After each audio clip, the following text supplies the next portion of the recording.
আর থাকা যাবে না সরকারি বাসভবনে, এমনকি অতিরিক্ত সময়ও দিতে চায় না বর্তমান সরকার। বিগত অন্তর্বর্তী সরকারের উপদেষ্টাদের চলতি মাসের মধ্যেই তাদের সরকারি বাসা ছেড়ে দেওয়ার নির্দেশনা দিয়েছে গৃহায়ন ও গণপূর্ত মন্ত্রণালয়। কেউ নির্ধারিত সময়ের পর সরকারি বাসায় অবস্থান করলে সরকার নির্ধারিত ভাড়া পরিশোধ করতে হবে বলে জানিয়েছে সংশ্লিষ্ট দপ্তর।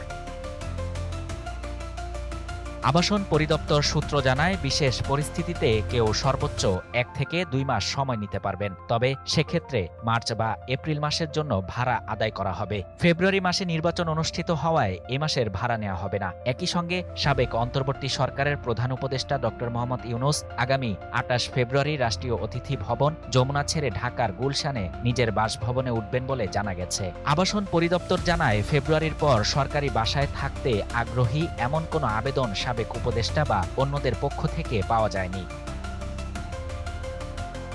আবাসন পরিদপ্তরের পরিচালক বলেন, সরকারি কর্মকর্তাদের আবাসনের জন্য সুনির্দিষ্ট নীতিমালা থাকলেও উপদেষ্টাদের ক্ষেত্রে তেমন কোনো নীতিমালা নেই। তারা পেনশন সুবিধাও পান না। সে কারণে বিষয়টি আগেই সংশ্লিষ্টদের জানানো হয়েছে। আশা করা হচ্ছে সবাই চলতি মাসের মধ্যেই বাসা ছেড়ে দেবেন। জানা গেছে, মন্ত্রী, প্রতিমন্ত্রী ও উপদেষ্টাদের জন্য মিন্টো রোড ও হেয়ার রোড এলাকায় 24টি বাংলো এবং 12টি অ্যাপার্টমেন্ট রয়েছে। এগুলো দ্রুত মেরামত ও রং করে বর্তমান সরকারের মন্ত্রী, উপদেষ্টা ও প্রতিমন্ত্রীদের বরাদ্দ দেওয়ার প্রস্তুতি চলছে। আবাসন পরিদপ্তরের লক্ষ্য মার্চের মধ্যেই নতুন বরাদ্দ কার্যক্রম সম্পন্ন করা।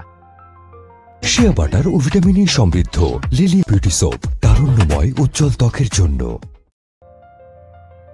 বর্তমানে মন্ত্রী, প্রতিমন্ত্রী পদমর্যাদার 21 জন বাসার জন্য আবেদন করেছেন। কোন বাংলো বা অ্যাপার্টমেন্ট কাকে দেয়া হবে সে বিষয়ে গৃহায়ন ও গণপূর্ত মন্ত্রণালয়ের সচিব নজরুল ইসলাম সংশ্লিষ্ট শীর্ষ কর্মকর্তাদের নিয়ে বৈঠক করেছেন। আবেদনগুলো নবনিযুক্ত মন্ত্রীর দপ্তরে পাঠানো হয়েছে, আর আবেদনকারীদের নিজ নিজ পছন্দের বাসভবন সরেজমিনে পরিদর্শন করে মতামত জানাতে বলা হয়েছে।